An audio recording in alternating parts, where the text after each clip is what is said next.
Welcome, Zaire, back to the show. I'm glad that you're here. How's it going? Doing great, my man. Kevin, happy Sunday. Appreciate you having me on the episode. Of course, happy Sunday to you as well. I'm glad that we got a chance to do this a second time. But so what we're going to discuss today, everyone, is talking about financial planning principles. There's five core areas when it comes to a financial plan, and we're going to detail each of those areas throughout this episode. And we're also going to have a discussion around diversity when it comes to Black financial planners in America and some of the challenges that me and Zaire sees when it comes to more needing to see more Blacks within the industry, as well as having a conversation around diversification and just crypto adoption and how that's growing within the financial planning world, and also just talking about the psychological aspects of money. So to get things started here, Zaire, can you share your background and also what encouraged you to want to go into financial planning? Yeah, of course. So for all the viewers and listeners out there, my name is Zaire Askew, and I'm a financial advisor with Northwestern Mutual. I have my bachelor's degree in finance from Florida Atlantic University. So go Owls for all of you out there. And really what got me involved in financial planning was, just wanting to find a way to help give back to our people. Obviously those money talk conversations I had growing up was more so just primarily focused on, hey, I need to save money, save this, save that. But it was never that next step of, hey, I also need to be investing, and what should I be investing in? So, just trying to basically do my part to say, hey, maybe one person I speak to today, tomorrow, next month, whatever the case may be, hopefully, it's a domino effect and they just continue just paying it forward. I agree with that totally. I think I went to FAU for my master's program for business. So definitely go Owls. It's good to see we have that similarity there.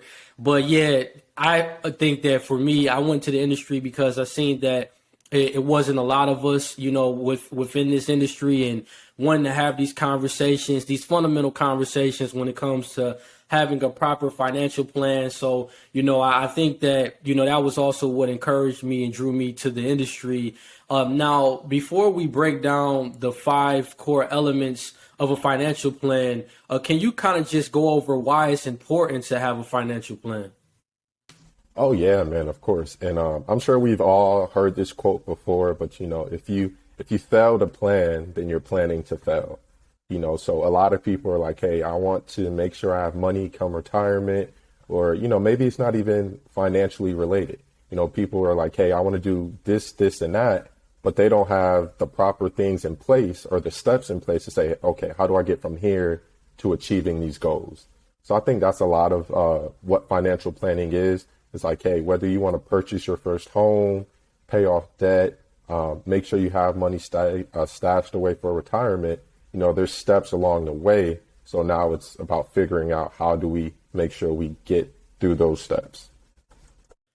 Yes, and I think with a financial plan, it really provides people a direction of where to go and how to make proper decisions when it comes to, investing, saving, whether it's budgeting, being able to have, an estate plan. All of those different aspects are so important. And if you don't have a plan, you don't have a direction of where to go, or you don't know what to do. So having that financial plan, it helps a person take control of their situation, define exactly what their goals or their needs are, and figuring out the practical steps to get there. And, I just think, ultimately, it allows people to use it as a point of reference, especially when things can get uncertain in the market, like we've seen a lot now. Now, the first aspect of a financial plan is insurance planning. Whether we're talking about, life, disability, long-term care, I would say that having an insurance plan is critical when it comes to planning your finances. So, Zaire, can you kind of talk on the importance of insurance planning and how those conversations look like when you're working with clients? Yeah, of course. So a lot of my clients, when I'm sitting down with individuals, I like to help educate them on the importance of having the insurances as part of their financial plan, because people seem to think whenever we're discussing financial planning, it's just always investments. When it's like, hey, that's more of the offensive side of financial planning. There's a defensive component as well, and that's where the insurances step in place. You know, I like to educate and say, hey, the insurances are really more so that foundational piece. You know, they make sure that you're protected, you're covered. God forbid anything unexpectedly happens. So now if that were to happen to you, well, the insurances will make sure everything is still able to stay afloat. And then obviously, like I mentioned, the financial planning with the investments, that offensive component, that's what's helping us grow and expand our wealth.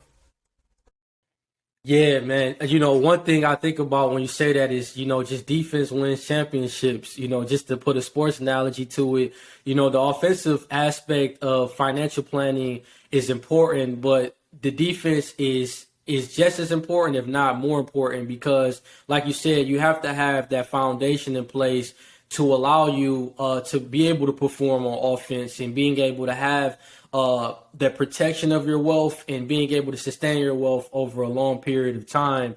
Now, I would love to get your perspective on this conversation around just term and whole life. You know, I think a lot of times when people are thinking about life insurance, you know, they don't really look at the options that, you know, whole life can provide as well. And it all depends on where someone is at financially, because a whole life policy can typically be more expensive than a term. But can you kind of talk about those different options with a whole life policy that people can really utilize it for, that some people really don't think about when it comes to financial planning? Yeah, of course. So when it comes to, you know, the different types of life insurances, once again, that's where like the education on it really comes into play, because a lot of people have this general understanding that, hey, they hear the phrase life insurance and it's just like, okay, I'm paying money for something. And if I pass away, you know, my beneficiaries get a ton of money. When in reality, there's a lot more to it than that. So like you were mentioning, you know, with term insurance, you know, it's obviously temporary coverage. Whether it's 10, 20, 30 years, you know, it has a due date. So that's definitely more budget friendly for an individual, just because insurance companies see it as, hey, you know, statistically speaking, Kevin can go out and buy a 30-year term policy, but statistically speaking, he'll outlive it. So obviously, once those 30 years are up, well, shoot, now you have no insurance coverage. And then people need to keep in mind that, hey, now I'm 30 years older, and then God forbid I developed any health conditions over those 30 years. Well, now I'm either paying a lot more for insurance because of those health conditions, or now I'm insurable and I can't even get more life insurance in the future. So it's definitely a case by case basis, Kevin, like you mentioned. You know, it definitely depends on the individual's budget, but that's essentially the breakdown for term insurance. You know, I like to say, think of it as, you know, you're leasing a car, renting an apartment, it's temporary. But with whole life insurance, you know, AKA permanent, this is something that lasts the entirety of someone's life. So with the whole life insurance, you know, there's that cash value component that accumulates within the policy. So this is something that, hey, people are now able to use as leverage for whenever there is a down market, to say, hey, instead of us basically having to sit on our hands and not know what to do because the market's down and my investments are in the red, now, if we want to be investment savvy, we can pull the cash value out of our whole life insurance policy, buy into the market. So now we know once the market rebounds, well, shoot, I'm up in even more profit. And then I just simply return the money back to my policy. Yeah, and another thing also too, like, you know, and this was one thing that I didn't really know when I first got into the financial planning space, but when you talk about leverage, you can also use a whole life policy to take out a loan, just like you would with a 401k, and you have some liquidity needs, you want to use it to buy a home, to buy a car. You have that flexibility of using your cash value as leverage and being able to solve those different liquidity needs. And I believe you also told me this as well, is that how does it look as far as if someone gets a term life policy and then they want to transfer it? Let's say they do a 10-year term life policy and they want to transfer it to a whole life policy. They are not going to have to go through that insurability aspect over again, wouldn't they simply be able to transfer that right into a whole life policy without having to go through those insurability steps of just looking at your health and different things like that?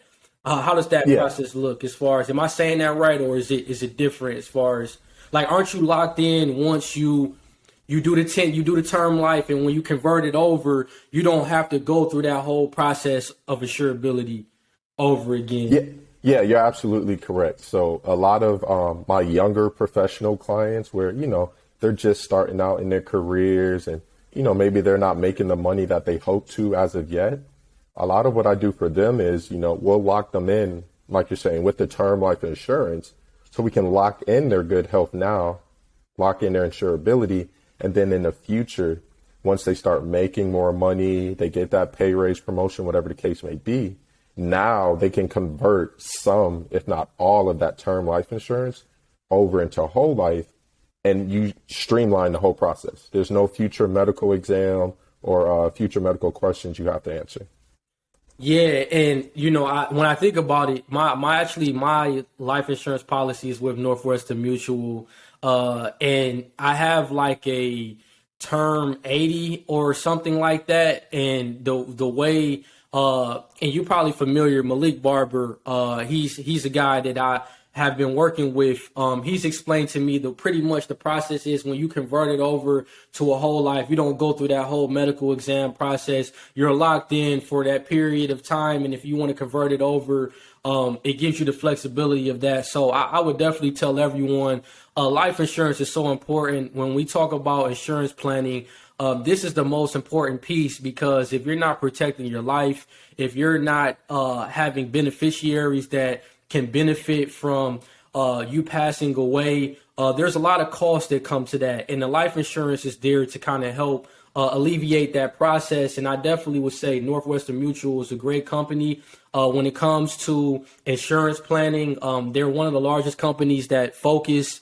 That's where the company really started, from insurance planning. So definitely reach out to Zaire. He's a great individual. He knows what he's doing, and it's definitely one thing you all should keep in mind when it comes to financial planning. Now, the second aspect is cash flow planning. And I would say between this and insurance planning, these are very key areas that is setting that foundation up, that are principles, because you need to have like life insurance. You need to be able to protect your wealth and sustain it, but you also want to have that cash flow to be able to look at what's coming in with your revenue, what's going out with expenses, having that proper budget. Can you talk about the importance of cash flow planning, and also how that looks like in the financial planning picture? Yeah, of course, man. So here at Northwestern Mutual, I really follow this mantra of, hey, our goal is to protect our clients, optimize, and then grow. So obviously, like we already discussed, we want to protect them, make sure we have those proper insurances in place as the foundational pieces. Then, like you just mentioned, Kevin, the next step from there is the cash flow. From there, we would really go through their monthly budget and simply break down, okay, how much is coming in, how much is going out, what areas can we cut back on so we don't necessarily need to be spending as much money on, maybe going out or traveling, whatever the case may be. So this way, if we have things like debt, we can pay off that debt quicker. Or if we have, situations where maybe we want to start saving more for that first home or start investing more money, we can figure out what areas we can cut back on to start making those changes as well. So this right here is really you can see how thorough the monthly budget sheet is, but this really is what I always send over to all my clients, and I actually follow it myself, but I'll have my clients fill this out, and you see it really gives me a deep dive into their monthly financials. So now when it comes to me sitting here making these recommendations for the individual, I know, like, hey, if they're spending, $1,000 a month on dining out, well, we can sit down and have a conversation and say, hey, let's cut this number in half, if not hopefully a lot more. So now we can, potentially pay off credit card debt, or we can build up our emergency fund, college savings, retirement savings, things of that nature. Yeah, and I think, the budget, it's so vital to have a budget. It's helped me so tremendously with managing my expenses and being able to have those different safeguards up to know, okay, I told myself this month I don't want to spend more than this when it comes to groceries or eating out. And it holds you accountable. I've said this before on the show, but I think a budget, it allows you to hold yourself accountable to what you said you're going to do and following through with it. And when you have a proper budget in place, it just helps with the planning aspect of, your revenue and your expenses, and you can start to properly prepare for cash flow planning with things that you have to save towards, whether it's saving to pay for a down payment on a house or to pay for your college tuition, your kids' college tuition. Having that budget to kind of keep you in place is definitely vitally important. So, the next area, of course, the third component is investment planning. So we've talked about insurance planning, cash flow planning. Investment planning, in order to build wealth, you have to put a certain percentage of your income away. Some of you may have heard that, putting 15% away for retirement, that's typically the rule of thumb that you'll hear a lot within the finance industry, is what you want to look towards. A lot of people that have built substantial wealth, they typically put more than the average person in America. So what are your thoughts, Zaire, when it comes to investment planning, and how does that approach look like as well when you're working with clients? Yeah, so the investment planning side of things is definitely the more exciting stuff people love to talk about. Insurance could be dull and morbid. So once we get to that investment conversation, people are always a lot more enthusiastic. But with this, this is really various number of things. We're looking at, hey, does an individual have a 401k in place that they're taking advantage of through their employer? Any brokerage accounts, IRAs, things of that nature. Nowadays, crypto is big and on the scene. So, there's a bunch of different ways that, individuals can start putting money away towards investing for the retirement. And sort of to piggyback off of what you said in regards to that 15% number, I actually share this rule of thumb with my clients, 50, 30, 20. I know you've heard of this, Kevin, but for those of you that may not know of it, 50% of what you're bringing in on a monthly basis, that's what you should be allocating towards those fixed bills and expenses, your rent, car note, car insurance, phone bill, light bill, all that good stuff. 30% is what you should allocate towards those leisure activities, going out to eat, traveling, shopping, pampering yourself, all that good stuff, because we work hard for our money. So of course we deserve to enjoy it and live a little too, right? But that last 20%, and this is the number that I really emphasize for most of my clients, that last 20% of what we bring in on a monthly basis, this is really what we should be allocating towards saving and investing. So when I'm sitting down with my clients and I'm showing them their recommendations that I put together for them, a lot of it is based off of that 20% number. Now, whether an individual can start at 20, or maybe we start at 5 and 10 and work our way up, that's perfectly fine. But at least gives them, a number in mind to say, hey, this is what I should be putting away each month. Now, how do I get there? Yeah, that's definitely spot on. I think that 50, 30, 20, I've used it myself, and it's good to kind of keep you on track and have a direction of what to do with your required expenses and money that you want to use and splurge on yourself, whether it's going out and doing something, and then also looking at the aspect of that 20% of, investing it and planning for the long term. And, even if you're not at 20%, definitely don't think that that's not the starting point. Everyone's journey is different. We're just trying to say, when it comes to building wealth over the long term, that 20% tends to be a really solid number. But like you said, starting where they're at, whether it's 5 or 10%, and eventually working at that 20%, that should be the goal. Now, I think another conversation that I think about with investment planning is just diversification. Whether it's someone looking at different sectors to invest their money, whether they want to look at technology or consumer discretionary, healthcare, or even investment styles, whether it's a value or a blend fund, or even the size, whether it's a large, small, or mid cap stocks. Can you kind of talk about the importance of diversification? I think with successful habits of investing, you have to be diverse. You can't have everything in one particular, whether it's just tech stocks. You're not going to get you'll get some growth, but to balance that volatility, having your money in different areas allows you to kind of balance that. So can you kind of talk about diversification and how important that is? Yeah, man, and that is very critical when it comes to the investment component of a financial plan, right?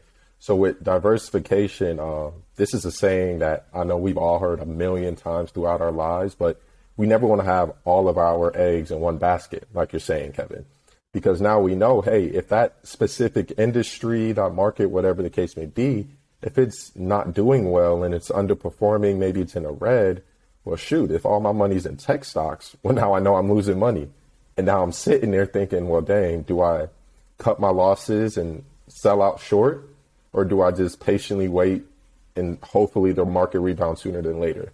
So like you're mentioning, diversification, having our money in, different areas is very, very critical, because now this allows us to say, hey, if this one area, this one bucket of funds that I have, if it's not performing well, I don't have to sweat it because I have money in all these other areas that are hopefully making up for it. Whether that may be commodities, real estate, different types of life insurance and policies, whatever the case may be.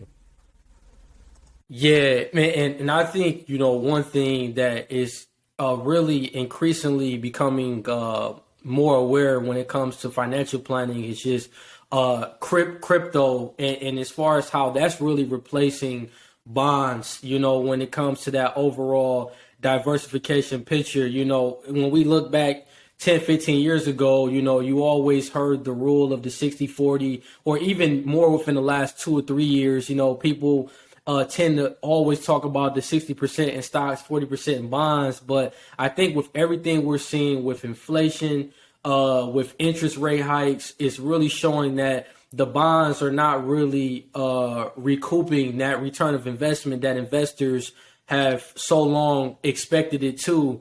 So can you kind of talk about, I would be interested to know, are you seeing more conversations with whether it's younger clients or older clients that are wanting more of that crypto exposure instead of having bonds, for example?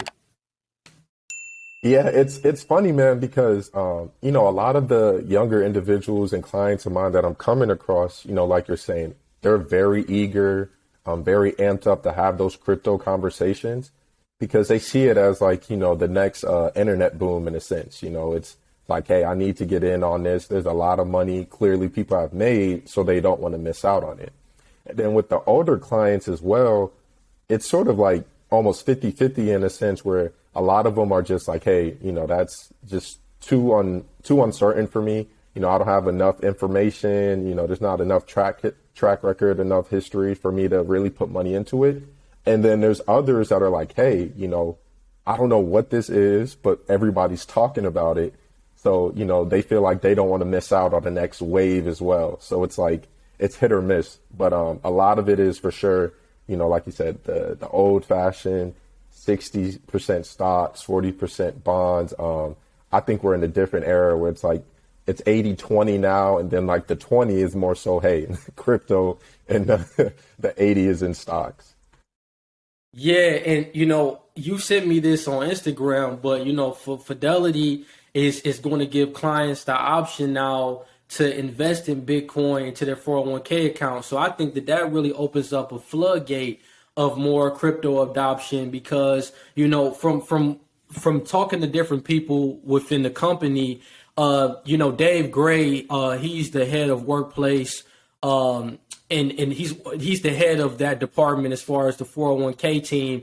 He talked a lot about how that they're pretty much are going to keep it at a cap of 20% of your overall 100% with your 401k. You'll have these different funds with your employer, and you can kind of diversify in whichever categories that equal up to that 100%. But with Bitcoin, it's going to be capped at 20%. But I think even then, it's a great opportunity for people to get that exposure. And he has said, that a lot of younger clients are asking for this. They're people from 18 to 35. They want that exposure to crypto. So, I think the older generation, they are pretty much still in that mindset of wanting to still have bonds. But I think that as this, kind of finalizes, I think that that's just going to open up more opportunities for a lot of different demographics and age groups to get involved. What are your thoughts on that? I know you had sent me the post on Instagram, and I'm like, man, this is big. Like, what are your thoughts around how that is going to impact the industry? Man, I think, like you said, Kevin, that is phenomenal. Like, that adoption right there is what you're saying. It allows people to get that, hey, for those of you that want that Bitcoin, that cryptocurrency exposure, well, now here's your chance. Fidelity, if your employer, utilizes them for your 401k, it's allowing you to put money into Bitcoin now. So it's like, hey, I know as soon as I saw the post, I'm reaching out to people I know and I'm telling them, hey, man, if your 401k is through Fidelity with your employer, you need to rebalance it right now, reach out to HR and put some of it into Bitcoin.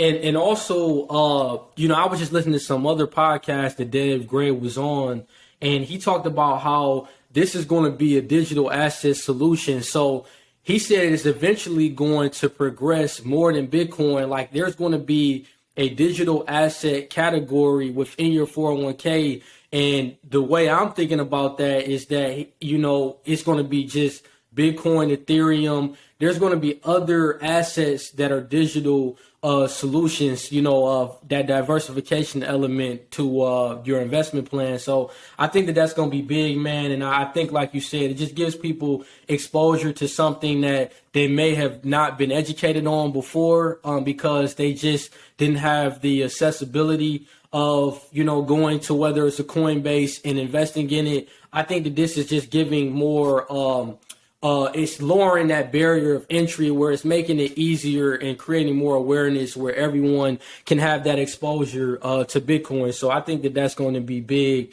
Now, the fourth component of a financial plan is estate planning. Now, this is a stage where, people are really thinking about, how they want to leave their assets behind, what type of legacy they want to leave for their children or their family. Can you talk about estate planning, and also what are some aspects that people have to think about when it comes to an estate plan?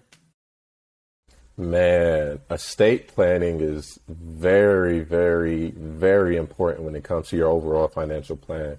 I tell a lot of my clients, after we put whatever recommendations together for them, like, hey, don't think you're done here. Like, there's still another step after this. The estate planning is really like the icing on the cake, because if you have all these different type of investment accounts together, you want to make sure that you have the proper documentation in place as well. So, whether you pass away unexpectedly or, it's just your time to go, you want to make sure the right people is getting those assets. That legacy you're leaving behind, you don't want the government of all people deciding, hey, this is how I'm going to divvy up, Kevin's millions of dollars. So I work with numerous estate planning attorneys, and it's just sort of like a known thing when clients sit down with me like, hey, whatever you're doing with me, just know that I need you to see an estate planning attorney as well. And we make sure that we have all of it on paperwork so it's all just cohesive, it's all together and connected. Yeah, and I think also, like, with estate planning, a lot of people have to also think about, like, a will or a trust. From what I have heard is, a trust tends to be a better option from a standpoint of you don't have to worry about it being contested in a court of law. With a will, a lot of wills, from what I've heard and I've researched, those can be contested. So, I think that also is one thing to keep in mind when you're working with an estate planner, really identifying, what you can do with either option and what works based on your circumstances. So, I think that that's so vitally important. And you talked about how, how as financial planners, we have to work with, attorneys, lawyers that can help put these trusts or these wills together. But also when it comes to the tax planning, which is the last aspect of a financial plan, oftentimes we have to work with CPAs, and I think that's one thing I want to encourage everyone that's listening. Build a team around you when it comes to your financial plan. You want to have a good financial planner. You want to have an attorney that can help you from your estate plan perspective. You want to have a life insurance agent. Most of the time, your financial planner can do the insurance aspects as well. You want to have a good CPA. You want to have someone that can help you be able to manage your tax liabilities and look at things that you can do to offset taxes legally and things that you can do down the line.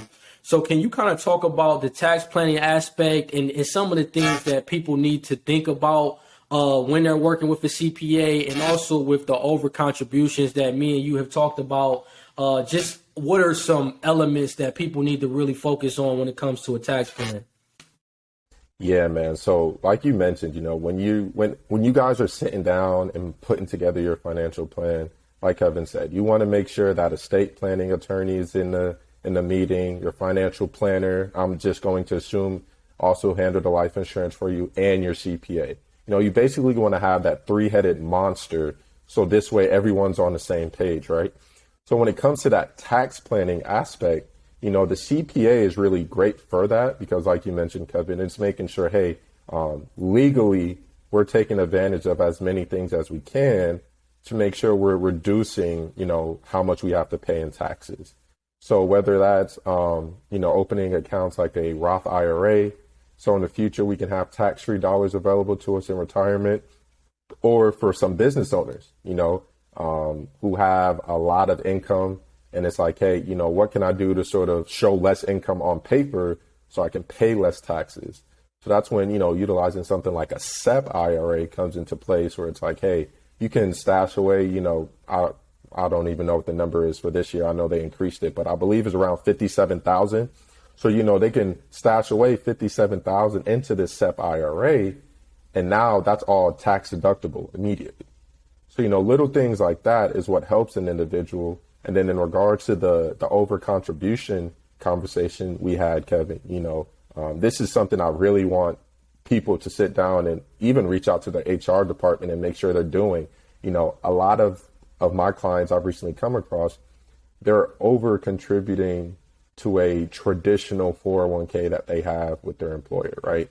And I tell them, hey, what you're doing isn't necessarily bad, but it's just not efficient, in a sense that, hey, all that extra money you're stashing away for retirement, that's great. You can pat yourself on the back for it. But all you're really allowing yourself to do is be taxed more come retirement time. So it's like, hey, if that traditional 401k account balance says that there's $1 million in there, it's really $1 million minus taxes that you're taking out come retirement. So that's when I tell my clients, hey, if your employer matches 5% and you're putting in 10, let's lower your contribution, meet your employer eye to eye at that 5%. And then with those extra dollars, like I mentioned earlier, we'll still put them to work. So we're still investing for our retirement, but let's throw them in a Roth IRA, something that gives us those tax-free dollars come retirement time. So this way we have, basically the best of both worlds taken care of. We're taking advantage of the free money that our employer is matching us on a 401k. Then we're also getting tax-free dollars that's accumulating within a Roth IRA.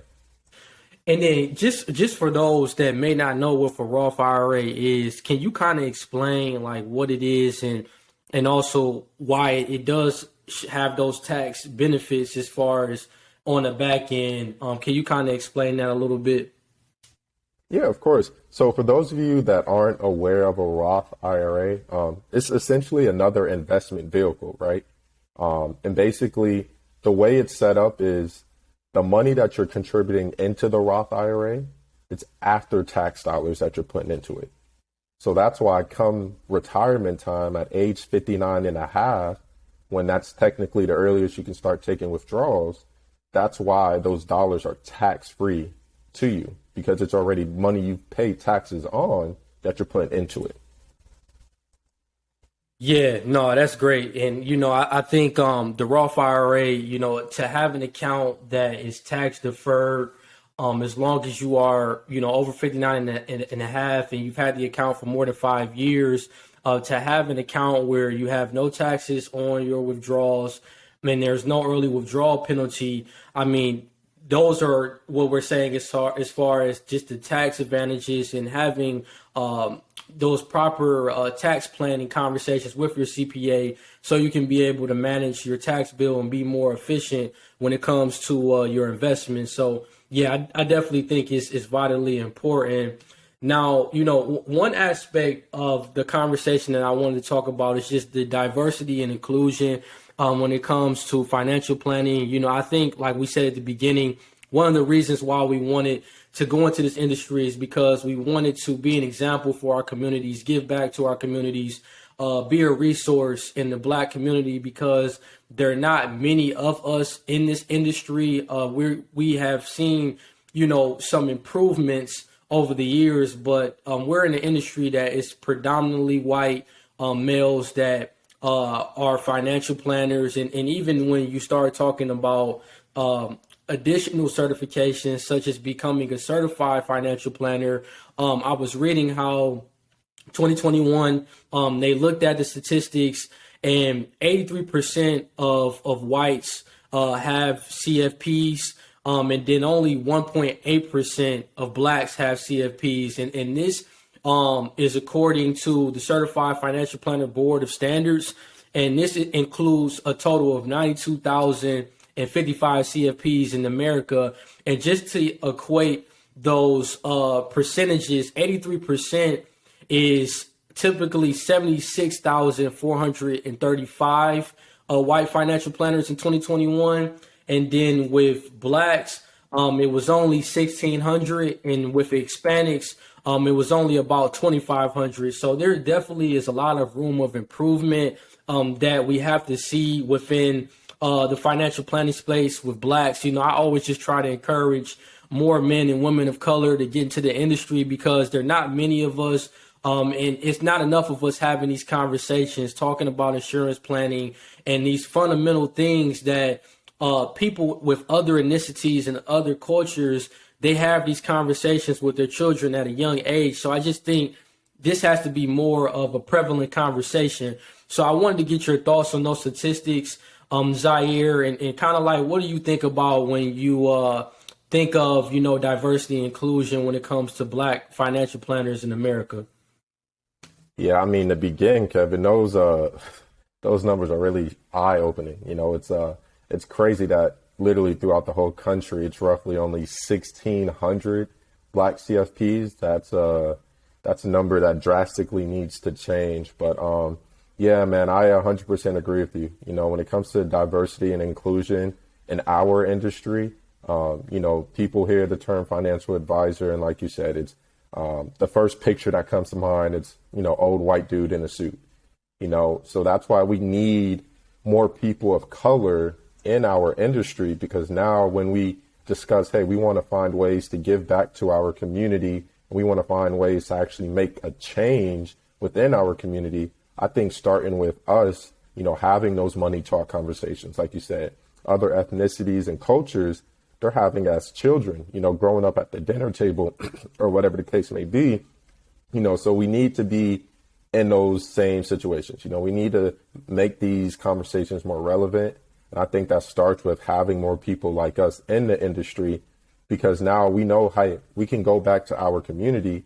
We know how to talk to them. We know how to get our point across to them. So now when it comes to them actually sitting down with a financial advisor, the thought of it may not be as intimidating, if that makes sense.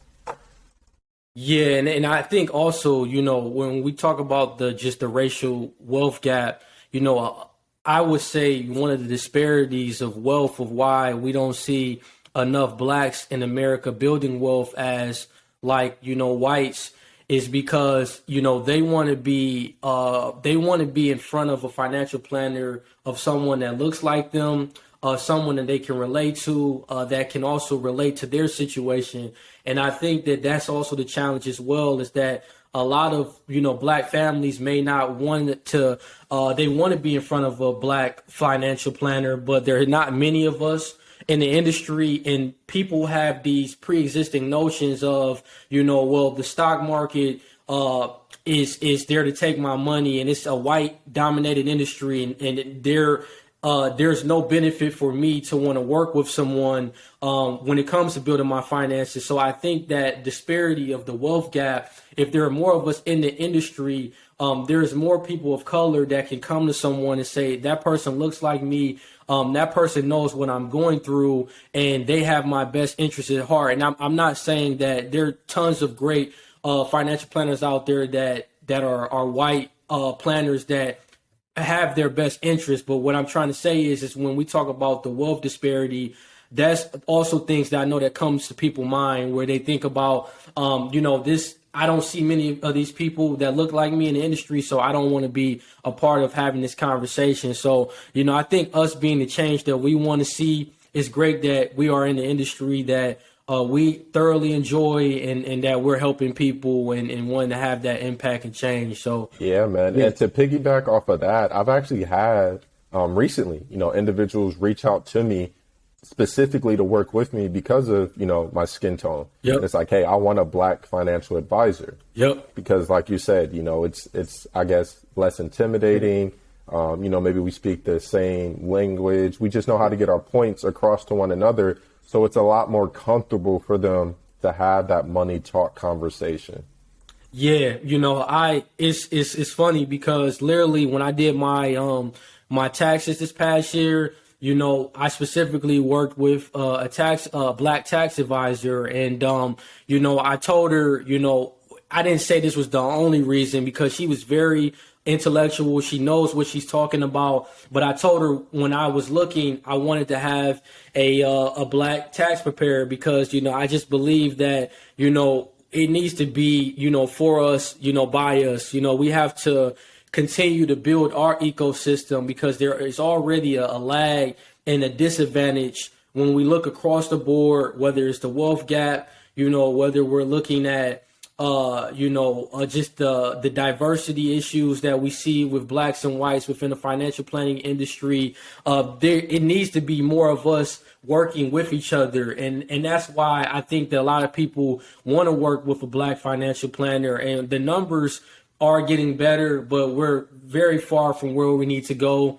And, I'm just glad that we can be the light that we want to shine on the world, and helping create that impact that we want to see. So, as we're coming to a close, just one of the last things that I wanted to have a discussion around is just the psychological aspect when it comes to money. I think that that's another aspect that's becoming increasingly aware amongst a lot of clients, that they want to, what us as financial planners, we want to understand how our clients relate to money. So, there's one book that I would recommend, even yourself, Zaire, and also anyone out there to read. It's called Mind Over Money by Brad and Ted Klotz. And they talk about these different money scripts that we have in life, whether it's money status, we're attaching ourselves to materialistic items, or even money avoidance, where we don't want to have the conversations at all. We don't want to properly plan, or also, a term called money vigilance, where we are trying to be, a penny pincher. We're so focused on saving, where we don't want to enjoy life. We just want to save. So I think that it's a great book to really understand our subconscious beliefs of how we relate to money, and some of the things we just do naturally. So I wanted to ask Zaire, do you ever have that conversation with your clients? I think the psychological aspect of money is so important, and curious to know if you have had those conversations as well. Yeah, man. So when I'm sitting down with my clients and, I'm doing what we call our fact finding, I'm always asking them, hey, what does money mean to you? Is there anyone in your life that's ever introduced saving to you? Has anyone ever had the conversation about you investing money, things of that nature? just to sort of, give me a better understanding of the individual, in regards to, money, whether it's, obviously the physical aspect of it, the saving component, investing component, things of that nature. Yeah, I agree. I think that, having those conversations, it allows people to understand, what their spending habits are. It's a great way to understand how people, their behaviors and their actions when it comes to money. Because I even know for myself, like growing up, my dad used to always give me like envelopes, and he would tell me like, this is for saving, this is for ties, this is for, if you want to go to the gas station and buy some snacks. And I think that that really helped me even to this day from a budgeting standpoint to understand certain categories of my spending. And I think those little lessons that my dad taught me is a great way of how we start to develop these behaviors of things that we do as we get older. So the psychological aspect of money, it really is a mindset. If you don't have a mindset to want to start a plan, to want to budget, to want to have an emergency fund, to have a plan to get your debt down, you're kind of just in limbo. You're in chaos. So having that structure in place, it definitely helps. So how can people connect with you, Zaire, online? And also, if they want to learn more about the financial planning services that you provide, how can they also get in touch with you? Yeah, man. So for those that may be, further interested in having some more conversation with me, I am on Instagram at Zaire Askew, my first name, last name. Then they can also reach out to me on Facebook as well. My email is zaire.askew@nm as in Nancy Mary.com. And everyone, I'll put Zaire's information in the show notes so you can be able to connect with him and also his social media. And then if you all can just continue to like, subscribe, and share, hit the notification bell because you'll be notified every time I drop a video. And if you're listening on a podcast, if you could rate, leave a review, that greatly helps. And Zaire, I appreciate your time. Thank you for going at this a second time. I feel that this one was a lot better than our first recording take. But yeah, I appreciate your time so much, man. Thank you once again. Yeah, Kevin, and like you said, man, I feel like take two was better than the first take, but the conversations just continue to prove and improve every time. So thank you as always for your time and for having me on the episode, man. Of course, anytime. And thank you all for listening and watching, and take care.